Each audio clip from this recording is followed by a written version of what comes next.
Hello students, आज हम इस वीडियो में ग्रेटेस्ट इंटीजर फंक्शन के बारे में डिस्कस करेंगे। चलो देखते हैं। ग्रेटेस्ट इंटीजर फंक्शन को हम कभी कभी जीआईएफ से भी डिनोट करेंगे, तो कंफ्यूज मत होना।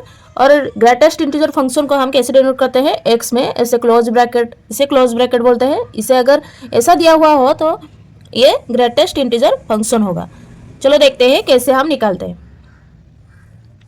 इसे ग्राफ करेंगे हम। ये एक्स एक्सिस है, ये है वाई एक्सिस, और ये 0, ये 1, ये 2, ये 3, यहाँ पर 4, यहाँ पर -1, -2, -3 और -4। चलो देखते हैं। अगर हमें दिया हुआ हो 3.7 का, हमें ग्रेटेस्ट इंटीजर फंक्शन निकालने के लिए कितना दिया हो? 3.7। तो क्या करेंगे? पहले अगर हमें कुछ नंबर दिया हो, अगर 4 का हमें ग्रेटेस्ट इंटीजर फंक्शन पूछा हो तो क्या होता है? 4 का जो भी क्वेश्चन पूछा हो पॉजिटिव का, तो वो वही संख्या होता है, 4 ही आएगा। अगर 6 का पूछा हो तो वो 6 आएगा, उसमें कोई डाउट नहीं। लेकिन अगर पॉइंट में आ जाए, ऐसे अगर 3.7, क्या करेंगे हम? 3.7 मतलब यहाँ पर कोई होगा 3.7। और ग्रेटेस्ट इंटीजर फंक्शन में हम क्या करते हैं? राइट से लेफ्ट आते हैं। ये राइट से लेफ्ट आते हैं। कैसे आएंगे? देखो, ये 3.7 है, इससे लेफ्ट से अगर आएंगे, उसके पहले क्या आता है? 3 आता है, तो इसका ग्रेटेस्ट इंटीजर फंक्शन 3 होगा। फिर क्या देखेंगे?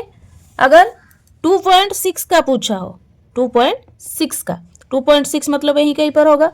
इससे अगर हम पीछे जाएंगे तो क्या होता है? 2 होता है, तो 2.6 का ग्रेटेस्ट इंटीजर फंक्शन होता है 2।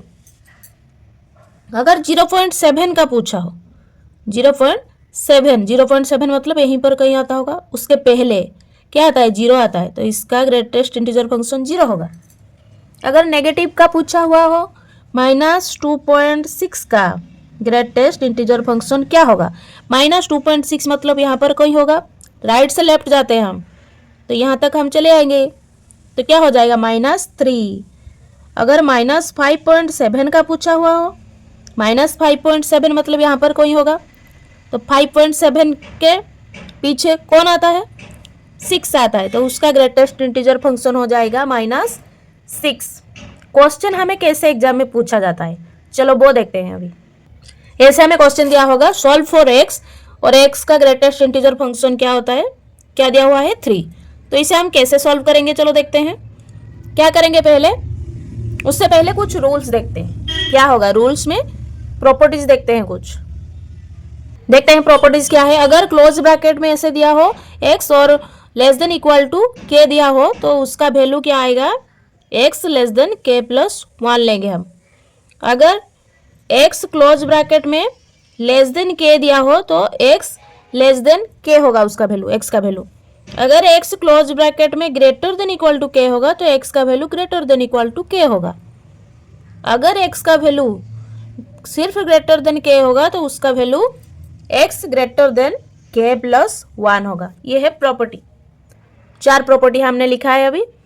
तो यहाँ पर देखते हैं, ये क्या लिखा है? x close property equal to 3, तो 3 दिया हुआ है, मतलब 3 तो आएगा, मतलब x का वैल्यू 3 तो आएगा।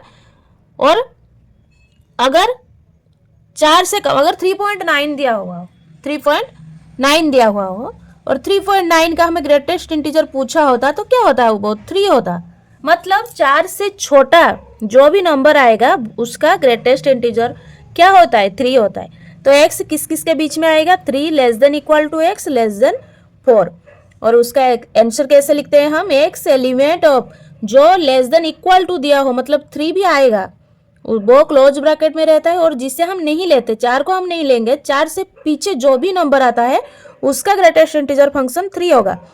मतलब 4 को हम ओपन ब्रैकेट देंगे। ये होता है आंसर। तो इसका आंसर क्या होगा? x element of 3 close bracket 4 open bracket. ये सही क्वेश्चन में पूछता है। दूसरा क्वेश्चन देखते हैं हम कैसे पूछेगा हमें। अगर हमें x close bracket equal to 4 दिया हो, तो अभी हम क्या करेंगे? 4 less than equal to x। 4.9 का सोचो, 4.9 का ग्रेटेस्ट इंटीजर फंक्शन क्या होता है? 4 होता है, मतलब वो 5 से छोटा होगा। जो भी आएगा वो 5 से ही छोटा आएगा। तो इसके लिखेंगे x एलिमेंट 4 क्लोज ब्रैकेट 5। ये हो गया एक टाइप का क्वेश्चन। दूसरे टाइप का क्वेश्चन हम देखते हैं किस तरह से आता है।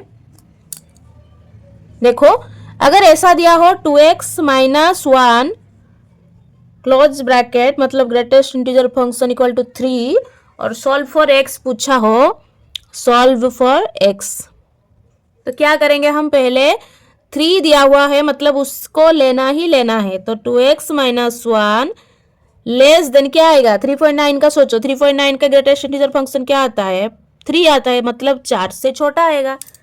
फिर नेक्स्ट स्टेप हम क्या करेंगे, 3 less than equal to 2x minus 1 less than 4, ये जो -1 है यहाँ पर आ जाएगा तो +1 हो जाएगा, 3 + 1 4 less than equal to 2x रह गया, ये -1 यहाँ पर भी वहां पर भी, -1 यहाँ इस साइड लेंगे तो 5। अब क्या करेंगे, हर तरफ 2 को डिवाइड करेंगे, तो क्या रहेगा 2 less than equal to x less than 5/2, तो इसे हम कैसे लिखेंगे, 5/2 को अगर हम कैंसिल करेंगे 2.5 आएगा, मतलब 2 less than equal to x less than 2.5, इसे हम कैसे लिखेंगे, x एलिमेंट ऑफ 2 आएगा मतलब 2 में क्लोज ब्रैकेट, 2.5 नहीं आएगा, 2.5 में ओपन ब्रैकेट, ये हो गया हमारा आंसर। और एक क्वेश्चन देखते हैं क्या होगा,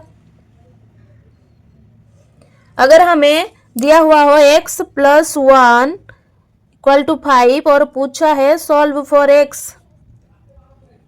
सॉल्व फॉर x, तो क्या करेंगे यहाँ पर, देखो इसे वैसे ही करेंगे, x + 5 less than equal to जो भी दिया हो उसको तो लेंगे ही लेंगे, उसके बाद क्या आता है 6 आता है, मतलब 6 और 5 के बीच जो भी आएगा उसका वैल्यू 5 ही होता है, 6 से छोटा आएगा। फिर क्या करेंगे, -5 को उस साइड और इस साइड अगर लेके आएंगे, नहीं ये 1 लिखा है ना, ये 5 मैंने गलत चीज से लिख दिया, 1 को इस साइड लाएंगे उस साइड लाएंगे तो +1 है, यहाँ पर आएगा तो -1 हो जाएगा 4 less than equal to x less than equal to 1 को इस साइड लाएंगे तो 5, तो इसे कैसे लिखेंगे, x एलिमेंट ऑफ 4 तो आएगा मतलब क्लोज ब्रैकेट और 5 को ओपन ब्रैकेट। और एक क्वेश्चन देखते हैं क्या होगा उसका सॉल्यूशन, अगर हमें दिया हो x का स्क्वायर और क्लोज ब्रैकेट इक्वल टू 4, उसके लिए सॉल्व फॉर x क्या करेंगे हम, देखो ऐसे दिया हो मतलब पहला स्टेप हम क्या करेंगे, 4 तो आएगा मतलब 4 less than equal to x का स्क्वायर लेस देन 5, 5 से छोटा आएगा और 4 आएगा।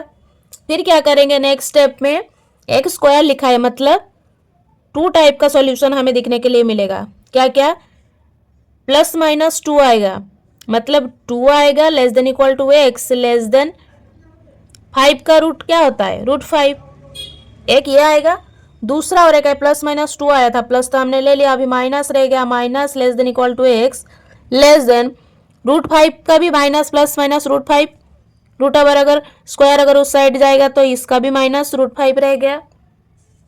फिर देखते हैं फिर क्या क्या आया, अभी x एलिमेंट 2 आएगा मतलब 2 में क्लोज ब्रैकेट, √5 तो आएगा नहीं उसके लिए ओपन ब्रैकेट, और इसके लिए x एलिमेंट -2 में क्लोज ब्रैकेट और -√5 में ओपन ब्रैकेट। इसका फाइनल आंसर हम क्या लेंगे, x element -2 -5 √5 open bracket union, ये सब लेंगे ना, यूनियन +2 + √5, यह होता है आंसर। ऐसे ही क्वेश्चन हमें एग्जाम में पूछा जाता है। तो इस वीडियो में हमने ग्रेटेस्ट इंटीजर फंक्शन का जो डाउट था वो सब कुछ देख लिया, किस टाइप का क्वेश्चन आता है। तो आई होप सब कुछ समझ में आया, अगर समझ में आया तो मुझे कमेंट में ज़रूर बताना। Thank you students, keep studying.